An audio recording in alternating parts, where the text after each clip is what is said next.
You simply must experience it.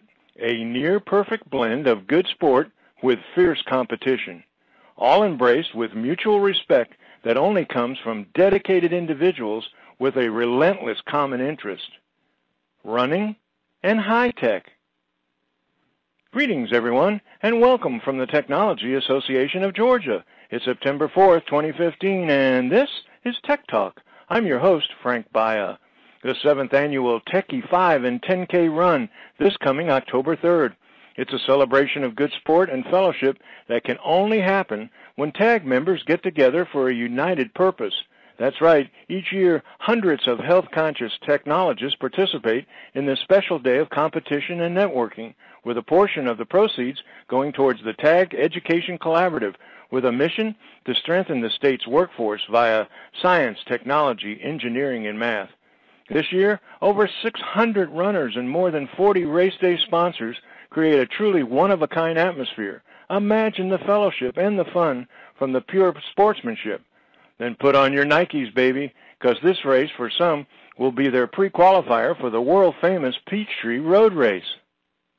Corporate teams and individual winners, fastest sea level runner, and now the infamous and highly anticipated Who Can Beat the TAG CEO featured event. If you've experienced the Techie before, you know why it's the fellowship sport event of the year. If you haven't been, this year's run could be the biggest and best in its 7-year history. Up to the Tech Talk, the Techie 10K, its rich history and its now famous fellowship. A Tech Talk on all the details you need and more as we speak with the Technology Association of Georgia President and CEO, Tino Mantella. This edition of Tech Talk is brought to you by Globalspeak.com, new media consultants, corporate video and audio communications, video and audio production and distribution, live and virtual event production. TAG TV and TAG Radio is a service of Globalspeak.com, creatively delivering powerful marketing, video, and audio solutions. Tino, it's always an honor to have you with us here on Tech Talk. Hey, it's great to be here again, Frank. It's been a little bit of time since we've done the last one, but I'm looking forward to this one. I think that with the frequent flyer and car mileage that you've been putting on over the last 6-8 months, I'm guessing that Hawaii's got to be in your future. I can't believe every time I see a promotion or a document somewhere, you're in another part of Georgia or even another part around the country. So I know you're busy, but we've got an exciting opportunity that's coming up in the next couple of weeks, couple of months actually, I think, and that's the 7th annual Techie 10K. What a really, really great, I think a lot of people who know it and have experienced it before, it goes beyond just the athletic aspect of it, it's the fellowship. But from your perspective, go into some of the details. I mean, how did TAG and its members get involved in the Techie 10K?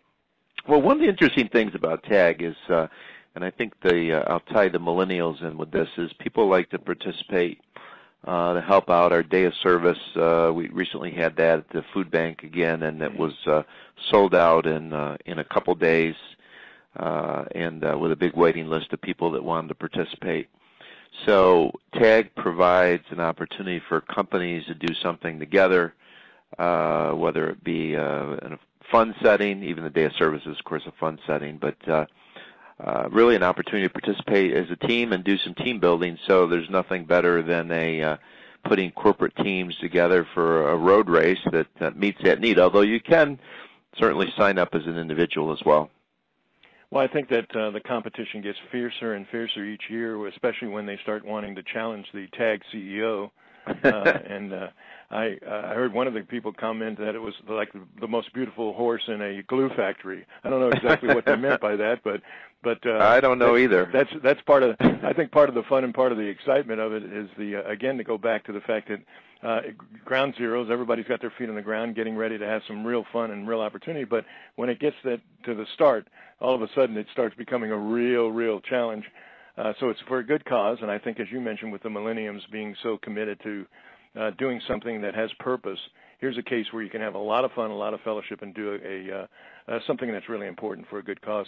I mentioned a little bit of the time frame, but when is the event actually taking place, and maybe go into some detail of what the runners can expect when they get there?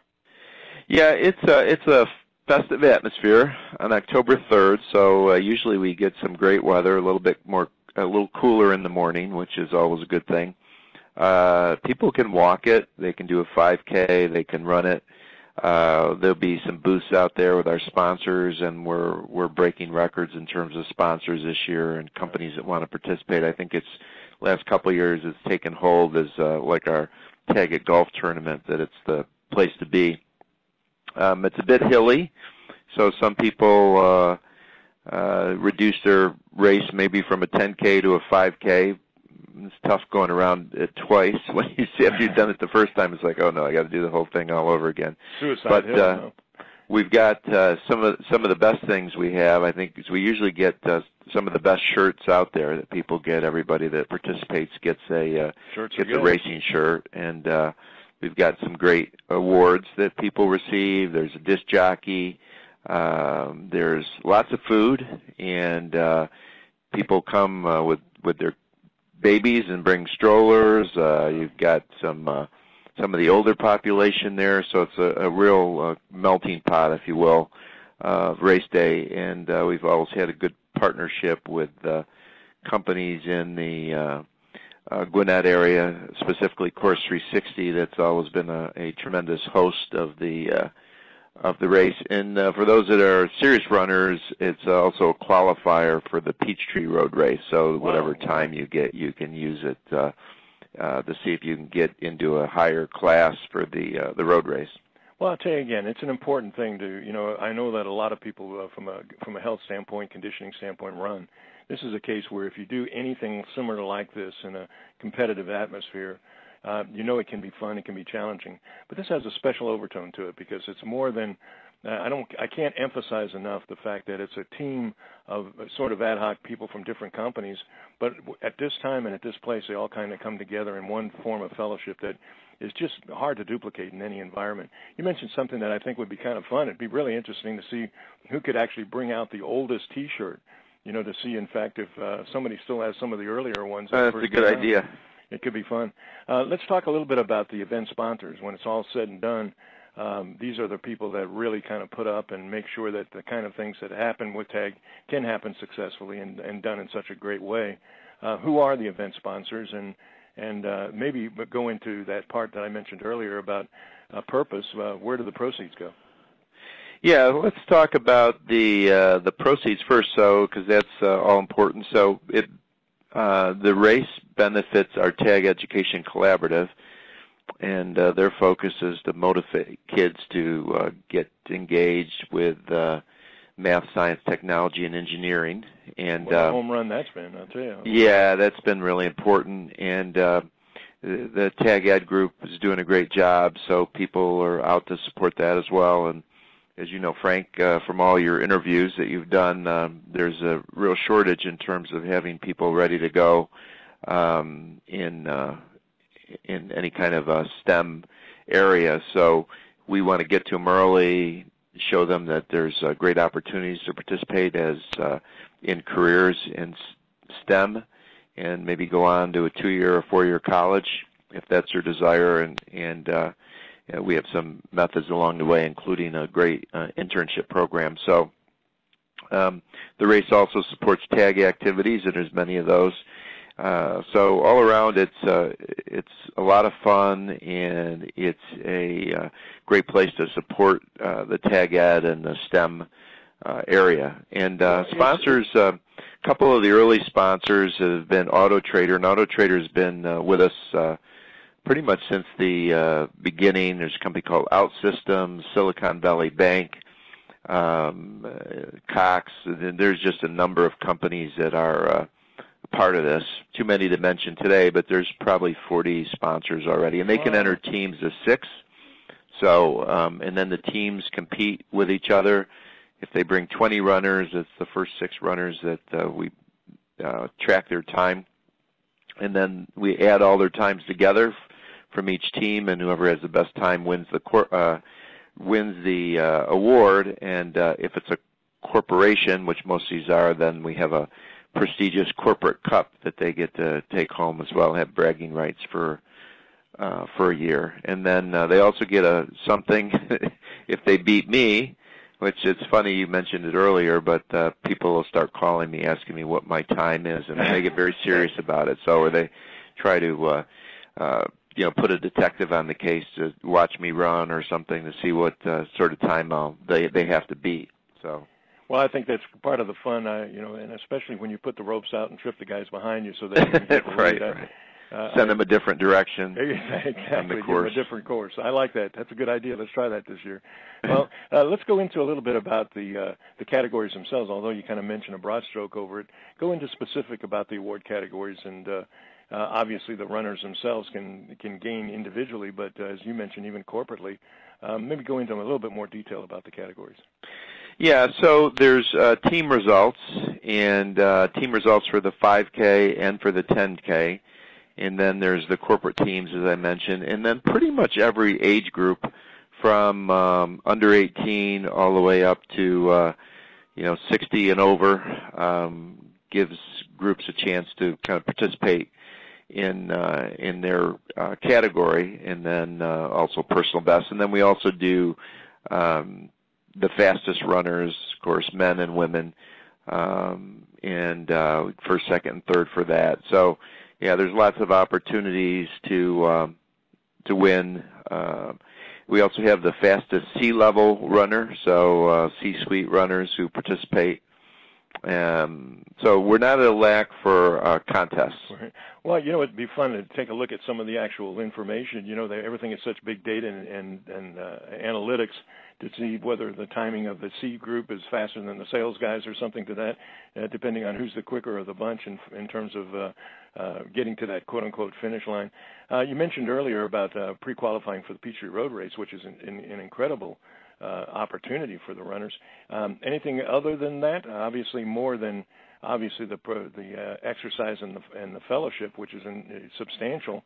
There is the pre-qualifying for the Peachtree Road Race, but any other opportunities that runners can receive? Well, it's primarily, like you said, it's if they want to compete, it's going to try to win the race or win the race in their age group or go for their personal best or just do more of a leisurely jog or walk with other people in their company. I would expect over 600 runners this year, and so it becomes a community event. It's one of the only ones that I know of that just is really a Techie, which was how we came up with the name originally, that we wanted to make it around technology. So we do get a lot of technology companies that participate, but it's open to everyone. And that qualifier just really gives them a time that then if they want to try to enter the Peachtree Road Race, they'll be able to, again, be better positioned in that race depending on their time. Okay, so frame out the event. We're talking about October 3rd. It's at the Technology Park in Norcross, and obviously there's an origination point. About how long from start to finish can someone expect in terms of a commitment of time and being at the event?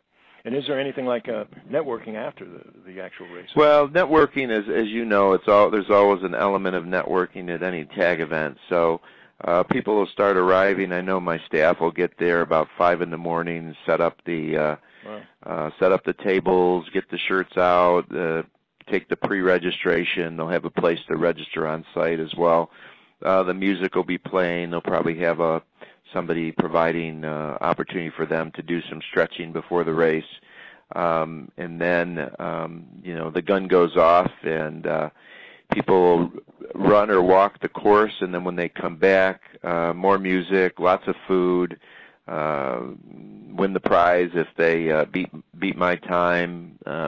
We'll set up for the trophies, and everybody will be out of there still fairly early on a Saturday. If they need to go to a football game or something like that, they'll still be able to make that. Usually we're out of there by 10 o'clock in the morning. That's great. And so it's good. We have police and all the kind of emergency services that you need at this sort of event.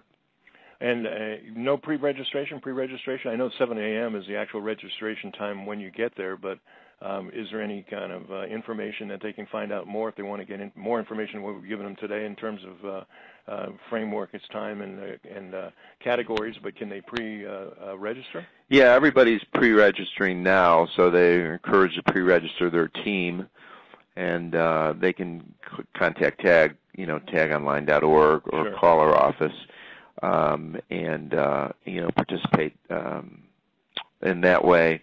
There's also a site set up through active.com where they can register online. So I think we have probably 300 people registered now between the teams and the individuals. And again, we're still a little less than 2 months away. So it's become another annual event, something that people is getting to be a tradition and to participate in. If you haven't done it before, you really need to do it. It's exciting, it's fun, entertaining, great fellowship, great networking, good food, and just a good time had by all. Great family event as well as an individual sporting event. Tino, another home run in terms of the extracurricular things that TAG does in order to get the fellowship and the relationships beyond the connections of just the technology itself. But also, what a great job TAG continues to do in terms of its overall success and expansion. Thank you so much. We joked about it earlier about how much travel time you got on the road, but the expansive of the state network is growing like crazy. There's new opportunities and things that are happening happening just about every day. But taking a few moments to give us some insights and take on the challenge one more time of running the race yourself and going against the competition. I like the idea of forming another path for the competitors. That's a great point. We may want to try that out just to see if finally you can actually pull finally I can win the race. And finally you can win the race. But thank you so much for taking time out of, I know, an extremely busy schedule to join us for a few minutes. It's my pleasure, Frank, and thanks for what you do. I'm going to give one more place they can register. It's bit.ly/Techie race. So that's another place to do it, and they can also reach out to Casey at tagonline.org. That's KAYCE for more information. So hopefully people, if you're listening in and you want to register, hopefully you'll do that. Hopefully you'll think about having a team. It's great team building exercise. You don't have to be the fastest runners. You just have to want to participate, and fun will be had by all. And as we talked about earlier, it's all for a good cause. It's a unique and a special event, October 3rd, Techie 10K, Technology Park. Again, Tino, thank you so much for taking time out of your busy schedule to join us for a few minutes today on Tech Talk. Thank you.